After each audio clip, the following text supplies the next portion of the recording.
2020, the year of the COVID-19 pandemic, is being marked as the time when massive and swift adjustments in how governments, organizations, and people were able to reorganize themselves to enable economies, industries, and livelihoods to remain afloat. While the pandemic was considered predominantly a concern of the health sector worldwide, it does pose a dire threat to global finance, livelihoods dependent on agriculture and tourism, and the sustainability of agri-food systems. For us at the Ministry of Agriculture, Fisheries, Physical Planning, Natural Resources and Cooperatives, the slowdown caused by COVID-19 underscored the need to maintain the momentum of 2019 and to ensure all departments work progressively to meet targets set out under the priority projects for 2020. That said, let's revisit our top stories over the last 12 months. I am Amanda Faye Clark, and this is our year-end review. The Banana Productivity Improvement Project, the BPIP, continued to work on its mandate of improving farmers' productivity and revitalizing the banana industry with a view of restoring the confidence of farmers following the outbreak of the black sigatoka disease. With domestic banana production being negatively impacted due to the COVID-19 pandemic and further compounded by the dry spell of this year, one notable achievement under the itinerary of activities for 2020 is the assistance given to farmers to upkeep their farms. Over 12,000 liters of oil and 9,000 bags of fertilizer were distributed to banana farmers as the farming community continued to battle several challenges impeding their productivity. The government through the BPIP have provided the support to farmers with regards to one treatment of fertilizer, one application of fertilizer at 2 50 kg bags per acre or 4 25 kg bags per acre, along with one treatment of oil fungicide mix for the control of black sigatoka. And that is free. However, in order for the farmers to be qualified for the support, the farms must be in condition. You must rehabilitate it if the farm is abandoned or semi-abandoned. You have to clean it up, and the farm must be at a level to show that you're in production. Okay. and not an abandoned farm. Agriculture officers stepped up their surveillance on mealybugs, another infestation presently plaguing domestic banana plantations, amidst concerns that the insect can cause tip growth distortion and death, as well as premature leaf and fruit drop. The overall actions reaffirms the government of St. Lucia's commitment to improving the infrastructure of banana cultivation and cultivation management skills among the farming community. As part of an effort to assist farmers in mitigating the risk of the COVID-19 pandemic to ensure local markets remain open, the Republic of China Taiwan, through the Taiwanese Technical Mission, donated 10,000 face masks to farmer organizations in St. Lucia. Let me, on behalf of the farmers who will be receiving this gift this afternoon, express our appreciation to you, Ambassador, and to your technical mission, and of course the government and people of Taiwan for considering that donation, and to, of course, to assist us in continuing the work that we are involved with as it pertains to agriculture. Like you said, you all walk and talk. And of course, we know, based on the relationship that we have had over the past years with Taiwan, that Taiwan has been a faithful friend as it pertains to agriculture, and of course, in other areas as it pertains to our policies, and of course, our programs in St. Lucia. A suite of 6 sector-specific COVID-19 tips were produced to address the unique needs of each agriculture subsector. The COVID-19 guidelines, which detail the necessary actions and precautions to be taken for effective farm management, safe farm worker interactions, and crop handling, formed part of the national campaign to minimize the spread of the virus locally. The Agriculture Ministry welcomed a new batch of 70 certified farmers into the fold. This as a graduation ceremony for the 2020 Farmer Training for Region 6 was convened after the completion of a 6-week course which focused on a variety of topics including good agricultural practices, pesticide use and management, production scheduling, post-harvesting technology and marketing and record keeping. The training was one of the many outputs of the enhancement of the efficiency of production, distribution, supply chains in the fruits and vegetable sector project, also called the 7 Crops Project, which has the overall aim of reducing the food import bill. The ceremony ended with a call for local farmers to join forces and strengthen relationships with each other and to use their newfound knowledge to positively impact the agriculture economy. When you have the skills, you have to know how to align it to the theme, that theme there. How do we grow, nourish, sustain together? How do you align it so that it becomes profitable, not for you alone, but for the entire country? So that is what you need to do. How you now go apply it and don't just let it fall by the wayside. So with that said, I want to wish the farmers and all of you who graduated here very successful career pathways. Have an excellent World Food Day, rest of Creole Heritage Month. But most of all, I want to see you transfer that knowledge into something meaningful for yourselves and for your life, your families, and your life skills. The Department of Agriculture, St. Lucia Marketing Board, and the Taiwan Technical Mission entered into a contractual arrangement with a core of 20 farmers in an effort to ensure the consistent supply of produce throughout the year. The purchase arrangement will strengthen ties between the St. Lucia Marketing Board and local farmers, thereby enhancing the marketing strategy for produce from the farming community.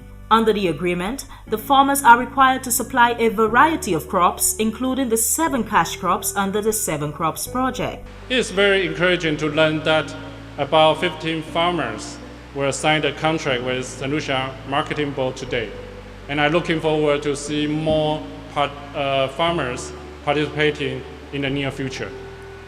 Taiwan will continue to work with the government of St. Lucia to promote precision agriculture, smart agriculture, and achieve 2030 United Nations Sustainable Development Goals. Minister for Agriculture, Physical Planning, Natural Resources and Cooperatives, Honorable Ezekiel Joseph, encouraged the purchasing farmers to honor their contractual agreements to ensure the success of the pilot project.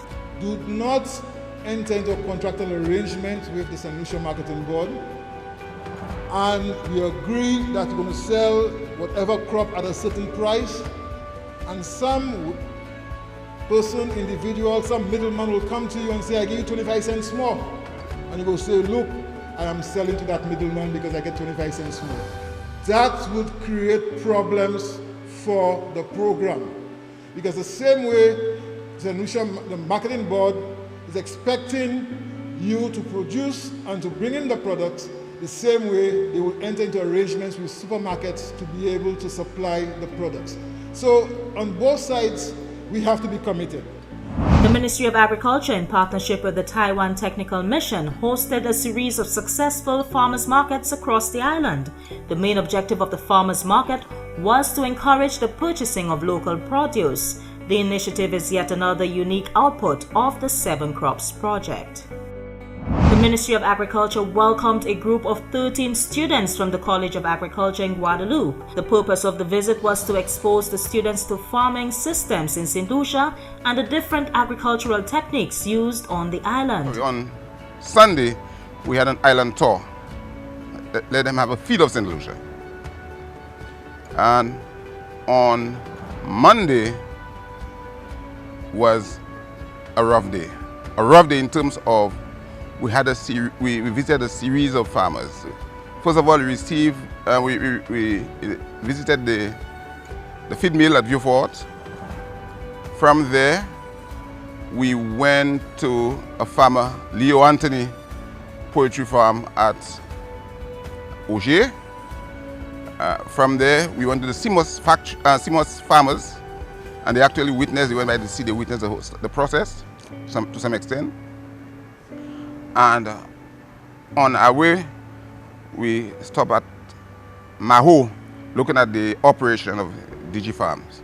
Minister for Agriculture, Fisheries, Natural Resources and Cooperatives, Honorable Ezekiel Joseph, expressed hope for the continued exchanges between Guadeloupe and St. Lucia. Le chairman of council a dit moi that l'année groupe ka sorti Guadeloupe ou vini cette ici et puis nous en Babono ni responsabilité pour host group ça moi dit I'm on board because I remember myself growing up as a student going on these exchange visits how I learned a lot going to the Caribbean countries, interacting with people, playing the sports, playing the football, playing the cricket. So I felt it was a good initiative, and I'm hoping that you, during the time that you were here, that you interacted and you enjoyed St. Lucia. The development and use of agro-processing techniques in a quest to diversify the island's agriculture sector and add value to locally grown produce has advanced yet again, with the commissioning of an agro-processing plant in Babonneau. The facilities are under the command of the St. Lucia Network of Rural Women Babonneau Cluster. The establishment of the plant will assist with product research and development for the transformation of local produce into value-added agricultural products. The plant will also provide training and technical assistance, as well as support the transfer of technology for agribusiness development to improve income generation and food security. Our outlook for the agro-processing facility is that it is an asset to boost and grow business for our members, and also the wider community of agro-processors. To achieve this, we have mapped out in a working business plan a number of areas for generating revenue from the operation of the facility, as well as reach agreement on the importance of actively creating space for all interested persons to work with us here. Indicating that this new investment signals opportunities, the Minister for Agriculture, Honorable Ezekiel Joseph, challenges the people of Babonneau to utilize the plant efficiently. I have the fullest confidence that this place is going to be utilized properly. I have the fullest confidence. But of course, you have to take a number of things into consideration.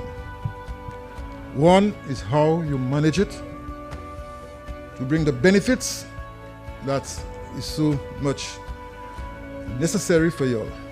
That's important. The management structure of this facility. To the question of food safety, and I'm happy that the way it was constructed for us to be recognized internationally, because we should not only looking at our local market, we should be looking at the regional market, we should be looking at the international market.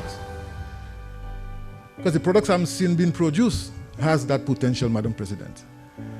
So I know we had some teething problems with the department responsible, but of course we were able to overcome these challenges to make sure that it got the certification that it deserves to allow us to export. The agro-processing plant was funded by the Banana Industry Trust at an estimated cost of approximately 500,000 EC dollars. Another welcomed achievement for 2020 was the official opening of the newly remodeled pack house at the Inland Reception and Distribution Center at Odsa. Managed by the St. Lucia Marketing Board, the design creates a space for farmers to prepare produce that meets the international standards for food safety. What we realize that apart from the potential for expanding our market share as it pertains to bananas, there's also a call for us to look at other crops. And a number of other crops, and based on discussions with Ms. Danielle and her team, there are a number of other crops that have potential for us to export to the UK. But without the requisite facility, it will be very difficult for us. And that is why when the idea came and I had discussion with your head of technical mission, we saw it was necessary for us to construct this pack house, which will provide an opportunity for us both. Ambassador of the Republic of China Taiwan to St. Lucia, His Excellency Peter Shen, said this new facility marks a milestone in improving the agriculture sector in St. Lucia. The completion of the packing house will be a transformational moment to emerge from the pandemic stronger. The packing house is not only a house for agricultural products, it is a house for farmers, for better life, and for hope. I sincerely hope and wish this meaningful project will bring confidence to both farmers and customers, and it will further strengthen the friendship and cooperation between our two peoples. A collaborative effort with the Taiwan Technical Mission and IECA culminated with a closing ceremony for the staff of the newly remodeled packhouse, who completed the 6-week HACCP training. Hazard Analysis Critical Control Points, or HACCP, is the international standard for food safety, and training in the area will ensure improved production, handling and management of agricultural produce in St. Lucia.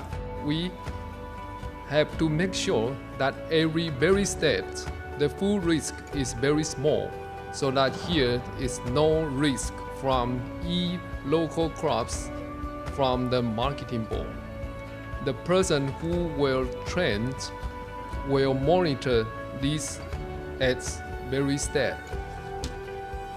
In addition to this training, the Taiwan Technical Mission has begun provide the marketing board with the packaging materials that have assist sale to increase. As we all know, this increase go back directly to the farmers as demand for their crops.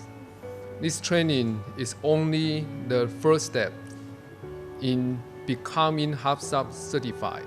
The International Institute for Cooperation on Agriculture, IECA, collaborated with the Caribbean Agricultural Research and Development Institute, CARDI, to host an organic waste management training. The 2-day exercise focused on capacity building and economic opportunities utilizing organic waste. The objective of this initiative is therefore to strengthen the resilience of the economies through the adoption of innovative technologies and sustainable waste management systems in the Caribbean region. Meanwhile, IECA and the Taiwan International Cooperation and Development Fund, the ICDF, signed an agreement to promote agricultural development in St. Lucia, which focuses on marketing support and also provides an opportunity for stakeholders to contribute to the improvement of St. Lucia's agricultural techniques and productions, especially in commercial compost production. We have found in the Taiwanese Technical Mission through the Republic of China, Taiwan, one excellent partner who we are very proud to be able to sign an agreement with this afternoon. Last August, in St. Kitts and Nevis, I had the privilege of signing an agreement with the International Cooperation and Development Fund, Taiwan ICDF, and this agreement this afternoon is being signed within the framework of that broader agreement, and it seeks to encourage and promote cooperation in technology-related and management areas to the benefit of both the Taiwan ICDF and IECA, and accelerate the improvement of agriculture, agro-processing, and rural development in St. Lucia and the wider Caribbean. The Ministry of Agriculture joined the United Nations in celebrating International Year of Plant Health 2020, with the Research and Development Division of the Ministry of Agriculture hosting a tree planting ceremony in an effort to promote actions which protect plant health and to raise awareness on how protecting plant health can safeguard lives, the environment, and boost economic development in St. Lucia. Urgent reality is that plant health is increasingly under threat. Climate change and human activities has altered ecosystems, reducing biodiversity and creating new niches where pests can thrive. At the same time, international travel and trade has tripled in volume in the last decade and can quickly spread pests and diseases around the world, causing great damage to native plants and the environment. Colleagues, protecting plants from pests and diseases is far more cost-effective than dealing with full-blown plant health emergencies. CARDI has been working closely with the Agriculture Ministry in educating industry stakeholders on measures that should be adopted to ensure that the safety of food production is sustained. I want us to think for a moment about the situation globally with COVID-19 and think about this from an angle of plants.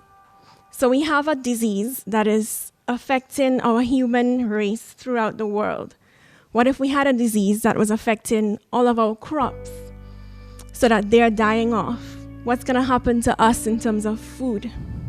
And if you think about that for a minute, it brings home the importance of food security and ensuring that we take care of our plants, pest and disease management, integrated pest management approaches, agroecological approaches, our quarantine procedures, the health and safety of movement of crops and plant materials throughout the region and throughout all of our countries. We bring things into St. Lucia.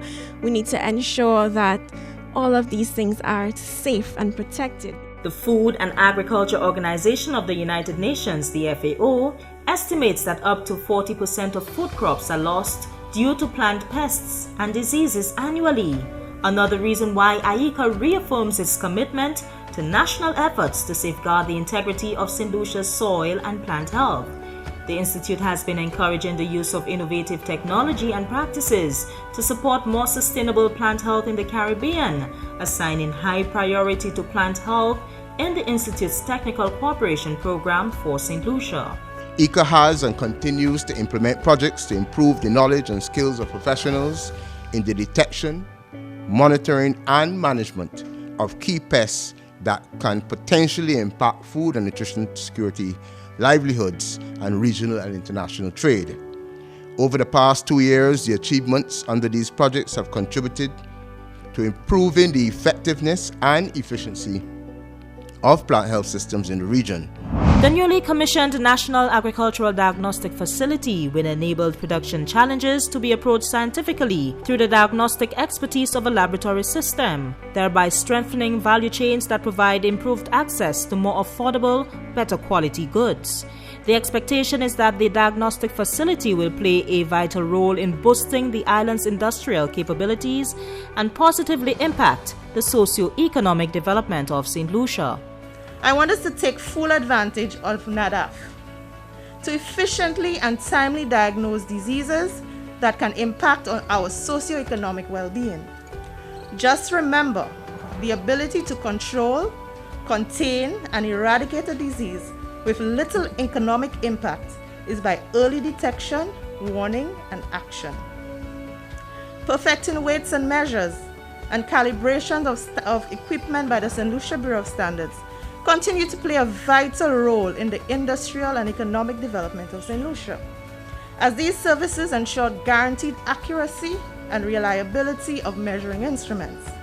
The inclusion of the metrology lab at this premises would serve to enhance our clients' confidence in the processes, as periodic calibration of equipment against national standards would be performed. Officials from the Ministry of Agriculture, Fisheries, Physical Planning, Natural Resources and Cooperatives met with livestock farmers to chart the way forward, finalizing measures to address the long-standing issue of stray animals along the main road network around the island.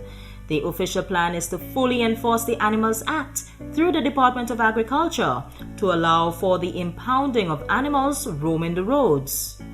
We are going to impound animals if our farmers are not adhering to the management of the animals in a manner that will not create problems for our trafficking public.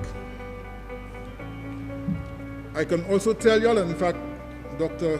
Melville will give the more details as to what we are doing. I can also tell you all that we have entered into an arrangement legally with an individual, and I can tell you the name, Mr. Brown, who has satisfied us, along with the police and all the other legal entities, that he has the capability of undertaking that exercise.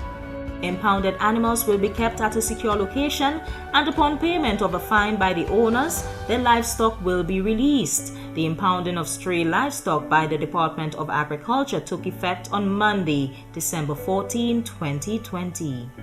Meanwhile, works continue on the new Volet Agricultural Livestock Center in Miku. The Volet Agricultural Livestock Center, currently in Phase 1, will see the development of approximately 30 acres of land, where its operations will focus on growing the livestock industry in tangible ways. Works remain ongoing in the construction of the roads and drainage infrastructure, 2 swine units, a rabbitry, 2 small ruminant pens, a warehouse for the storage of feed and equipment, and a building for the stockmen. This is really a research center, and so we now have purpose-built buildings to facilitate the development of livestock in different areas. And also the idea of expanding it now to be also crops. So again, we have a policy of focusing on 7 crops. We want to be able to find the seedlings and the harvesting of those crops that can produce the greatest amount of yields. So a facility like this, that is what this will be done. So not only in terms of breeding livestock that we believe is more compatible and can generate more productivity for the farmers and the butchers, that this is where this is going. So I'm very excited today to see the amount of investment that's been put in so far and the infrastructure that's been put in, the road network internally, each of the individual buildings here, the administrative building, and we're building a world-class agricultural research center. The Volet Agriculture Station will be another milestone achieved by the Agriculture Ministry in making the local agriculture economy more viable and competitive, and attractive to youth who may be interested in professions in agriculture. So I think finally we've found a space where not only the Ministry of Agriculture could continue with its research and development, but to be in the vicinity of farmers, given that the farmers are in such close proximity that they can benefit from that interaction with your technocrats so as to improve on yields, production, etc. Importantly as well, I trust that a facility such as this will afford constituents employment opportunities. And I know that we have some young agriculturists, for example, who would have graduated from Sir Arthur Lewis, some with their first degrees, who are looking excitedly towards the completion of this project. Some of the services to be offered at the Volet Agriculture Station will include animal health advisory and treatment services, provided by livestock extension officers and veterinarians to facilitate improved livestock production.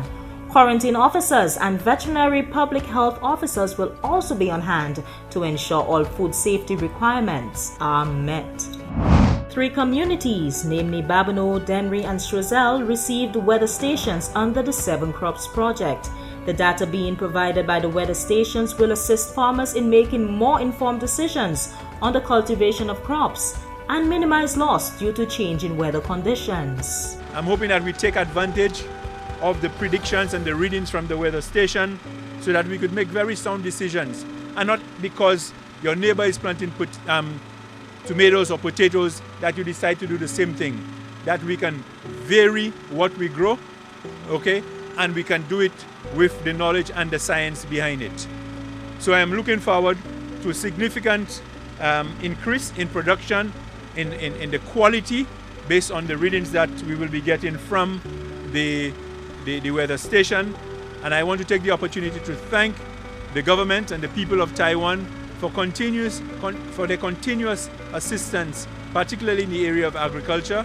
Ambassador for the Republic of China Taiwan to St. Lucia, His Excellency Peter Shen, reaffirmed his government's commitment to assist in ensuring a more resilient agriculture sector in St. Lucia, encouraging farmers to take full advantage of the new technology received when planning their production cycles. The weather station before us is able to collect all sorts of data: rainfall, light intensity, wind speed, and humidity.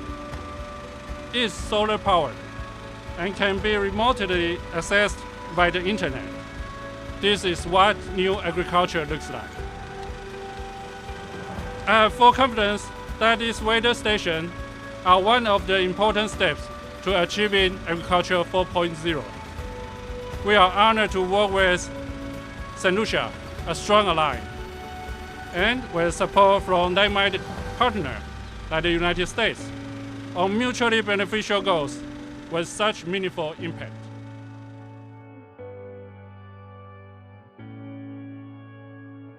The Department of Agriculture, Fisheries, Natural Resources and Cooperatives welcomed a project which is expected to bring significant value to the island's fish processing chain. With a new face and a new name, the St. Lucia Fish Marketing Corporation is now Lucian Blue Ocean Seafoods. The development, which was supported by the government of St. Lucia, saw the establishment of a partnership between the Ministry of Agriculture and the entity to provide the storage and sale of fish and other seafood, and also a delicatessen.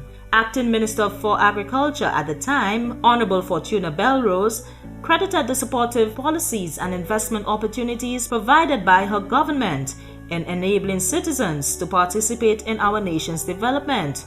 For the young, ambitious local entrepreneurs which make up the Lucian Blue Ocean Seafoods brand, the opportunity to partner on breathing new life into the 34-year-old facility was seen as their contribution to the overall development of the fisheries sector. My government is cognizant of the many challenges that the company has had to overcome to get to this point. We are continuously working with the team to ensure that they have the necessary support to enable them to achieve their mandate. When we see ambition and drive, we must support it.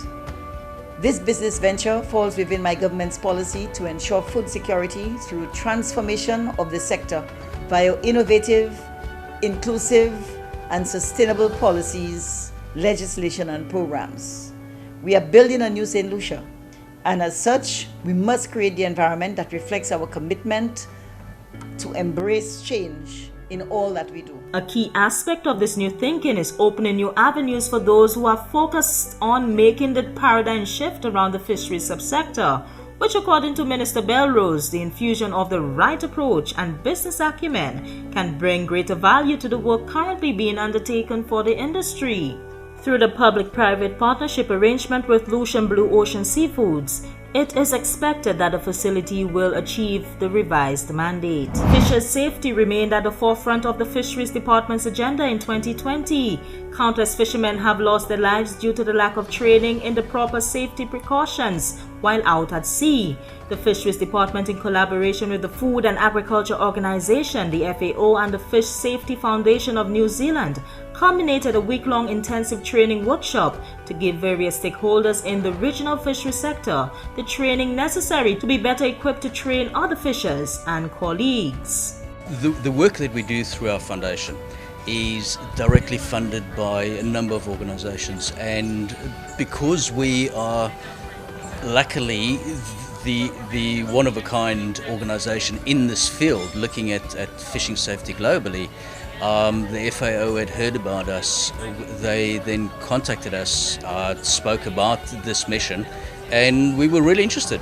And after negotiations, we agreed that I would come here for 2 or 3 visits.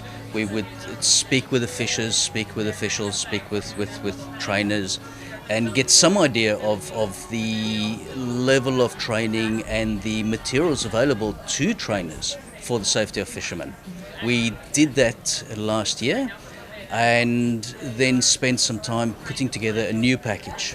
And the purpose of this workshop is to introduce that to these trainers and then assist them on an ongoing basis to deliver it. We've committed to providing information on a continuous basis and updating that. But it's really about developing the skills for the trainers here and then providing them with the tools to carry out the task. The Department of Fisheries, in collaboration with the Centre for Environment, Fisheries and Aquaculture Science, CFAS, the United Kingdom Hydrographic Office, UKHO, and the National Oceanography Centre, the NOC, hosted a week-long QGIS training workshop for marine managers and other stakeholders of the sector.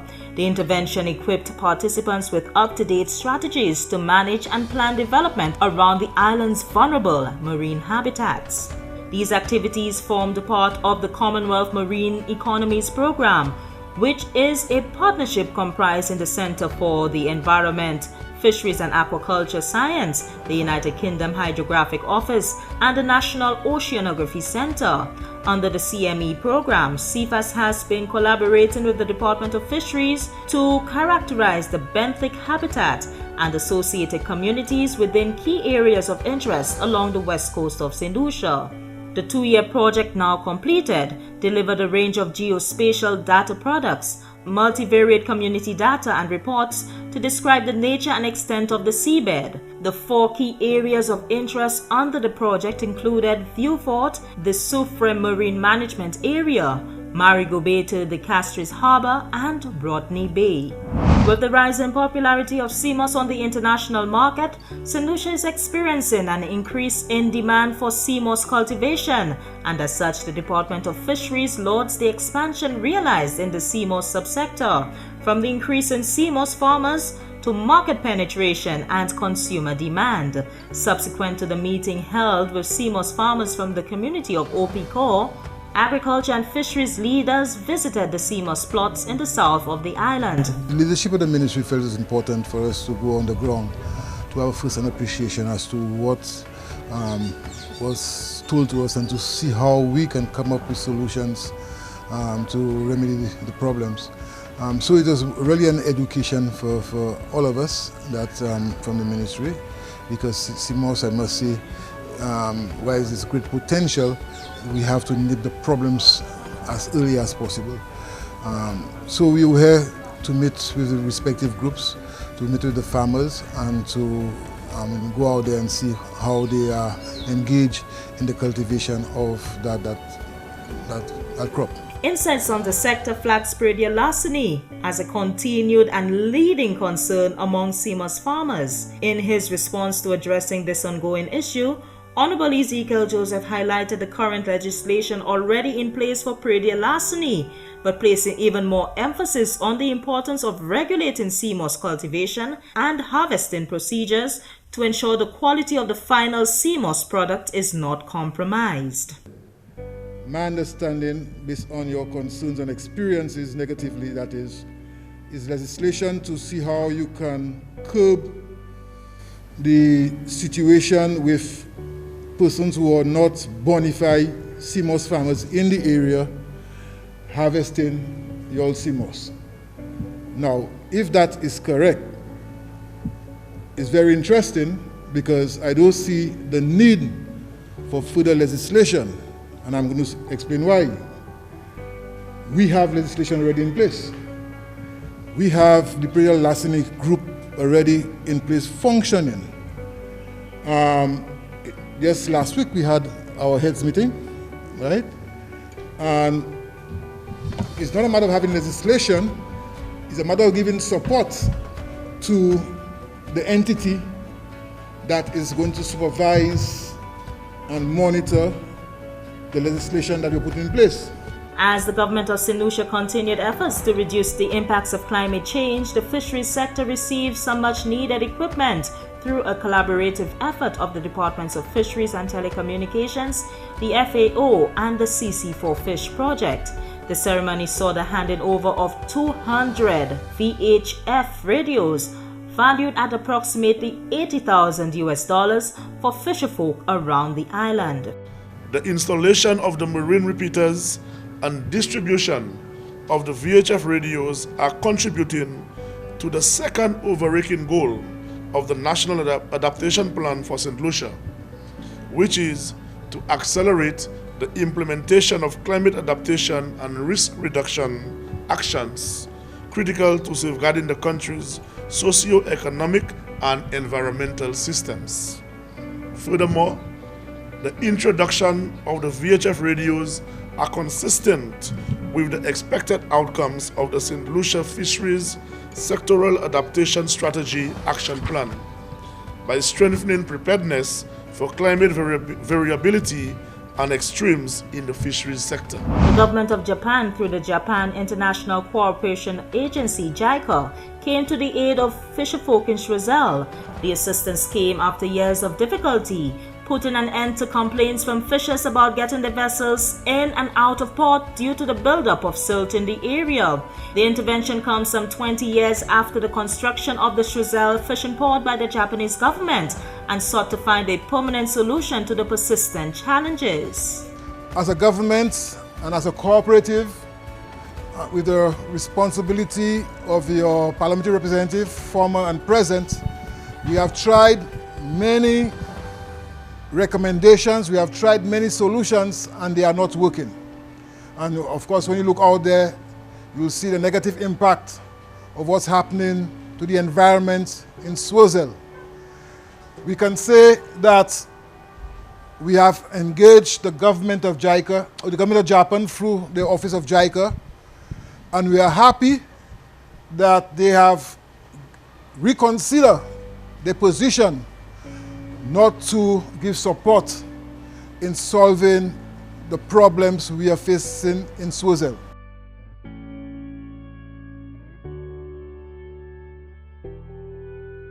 WASCO hosted a ceremony to mark the completion of works on the Dennery North Water Supply Project. The multi-million-dollar project was a collaboration between the United Nations Office for Project Services, the Government of St. Lucia, and the Water and Sewage Company. Like real friends do, we help each other to accomplish tasks pursuing the welfare of our citizens. Thus, Mexico and St. Lucia agreed to develop a large-scale infrastructure project. The construction of an integral and sustainable drinking water solution in Dennery North. And our government contributed with $5 million for the construction of the first stage of this project, which was handed over in March 2018. And today, we are very satisfied and happy to bear witness to the completion and handing over of this very important project, which will ensure the quality and its supply of the water in the Mabuya Valley, whose residents have had long lacked reliable and high-quality water system. A sod-turning ceremony marked the official commencement of Phase 1 of the Vieux-Fort Water Supply Redevelopment Project. The Vieux-Fort Water Supply system for many years had been in need of urgent expansion and upgrades so as to adequately meet the current demands from residents of Vieux-Fort, Labrie and environs, as well as future demands. The scope of work includes the construction of water production facilities, installation of new HDPE transmission mains, and 3 new storage reservoirs, among other interventions. Phase 1 of this project is scheduled to be completed in September 2021, with Phase 2 to be completed in March of 2022. We believe in the people. We believe that water is life. We believe that as a government we need to develop and implement projects that impact the people, and that is what we are doing here today. So, based on discussion with the Honorable Prime Minister, he said, look, Mr. Minister, we are going to look for the resources because we need to finish the project in its entirety. There's no need to make this project what we call in a halfway. We need to do the entire project, and he has given a commitment to get the additional $6 million, what we call a Phase 2, so we can finish this project for everyone in Vieux-Fort to benefit. Phase 2 of the desilting works of the John Compton Dam was officially launched. Throughout the years, the John Compton Dam has retained over 1.7 million cubic meters of silt, which has displaced over 400 million gallons of stored water. This phase will see the dredging of the dam to increase the total water reserve capacity of the plant. And the reservoir's full capacity has been reduced from 700 million gallons of water storage to 300 million gallons. The challenge then was to bring the reservoir back to its original capacity, as future storms could result in the reservoir being completely filled with silt, bearing in mind that with each rainfall within the forest, there is a continuous leakage of silt into the reservoir on a daily basis from exposed landslides on hundreds of mountain terrain surfaces that are impossible to access or rehabilitate. Assumptions are that it will take 8 to 10 years of dredging works to fully desilt the reservoir. A supporting project facilitated through the Forestry Division to stabilize the soil around the dam will prove to augment WASCO's efforts to bring about more improved water quality and infrastructure. This is another major accomplishment for us as a team. This is another major accomplishment for us as a government, and you heard from the chairman all the work that we have done for the past 4.5 years. That's not been easy, but I can stand up here and say I have a team that I believe in. I have a government and a cabinet that's very supportive of what we are doing. Ground broke on the southern headquarters for the Water and Sewage Company Incorporated Wasco. The new premises in Vieux-Fort will not only provide improved workspace for staff, but will also improve service delivery to residents. For some time now, we have been contemplating constructing our own office building in Vieux-Fort. This is to provide a permanent location to effectively deliver our services to our increasing number of clients, as well as to provide adequate and comfortable space for our staff. Consequently, we approach our line minister, Honorable Ezekiel Joseph, and Prime Minister Alan Chasney for a suitable location to construct this office building. Cabinet rapidly processed our request and kindly donated this parcel of land of just over 1 acre for this undertaking. Wasco wishes to thank the ministers of this government for their quick response and generous donation. The 10,000 square feet two-story building will feature prominently at the entrance of the town of Vieux-Fort and is expected to be completed in less than 12 months. The project costs some $7.5 million, with financing in part by the Bank of St. Lucia. I'm sure after St. Lucians have viewed our presentation, they will realize, despite the fact that we had all these challenges as it pertains to COVID, a lot was accomplished. Unfortunately, we were well on our way in meeting our targets, but again, we have no control over the pandemic and we had to improvise. So I'm really looking forward to 2021 to continue the work that we have started. So the main plans, of course, one of the things we're really looking at is the question of finishing Volet. We need to really establish that agricultural complex in Meku. Everybody quite aware that we have, as a government, decided to relocate the Beausejour farm to Volet. The good thing about it for us is that we're not only looking at livestock, we're looking at agriculture, and the Volet farm would be a demonstration farm for research for agriculture. We know, based on our 7-crop program, one of the crops we have a lot of challenges with is cabbages.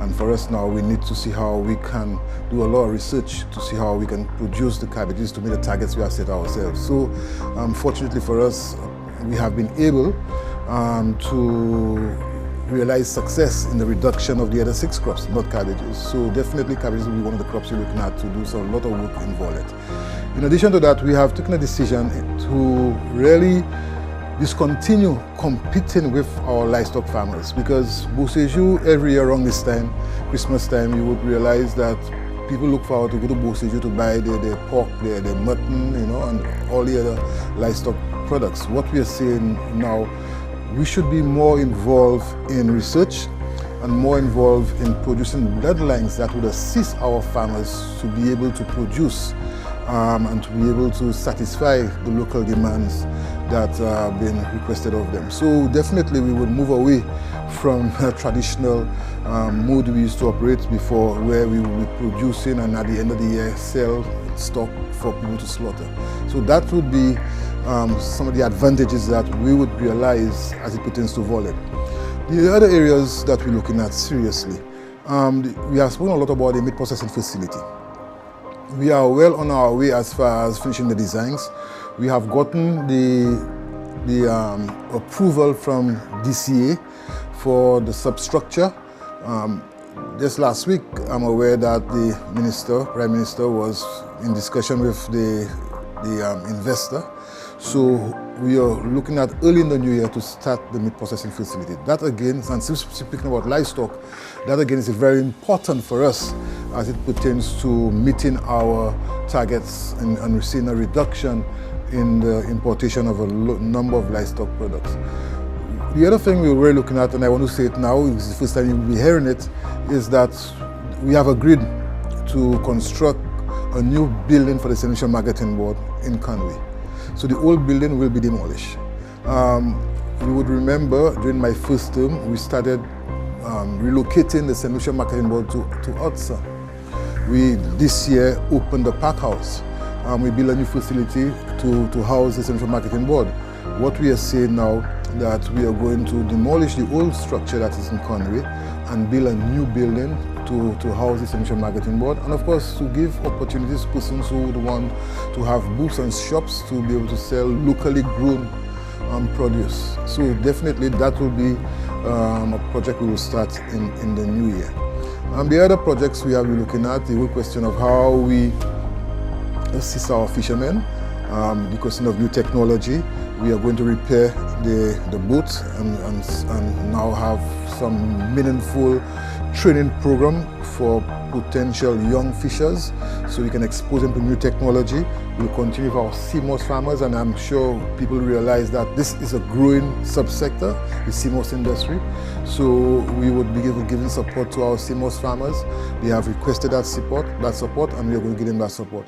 Agro-processing is another area of serious concern, and we have met with the agro-processors, and I want to inform all of them that in the new year we will be again meeting with them and let them know what are the plans based on the challenges that they are faced with, namely finance, the whole aspect of packaging material, the whole aspect of promotion, the question of having a home to be able to expand their production. These are things we're going to discuss, and we have identified areas where we believe we can refurbish and at least give them that type of support.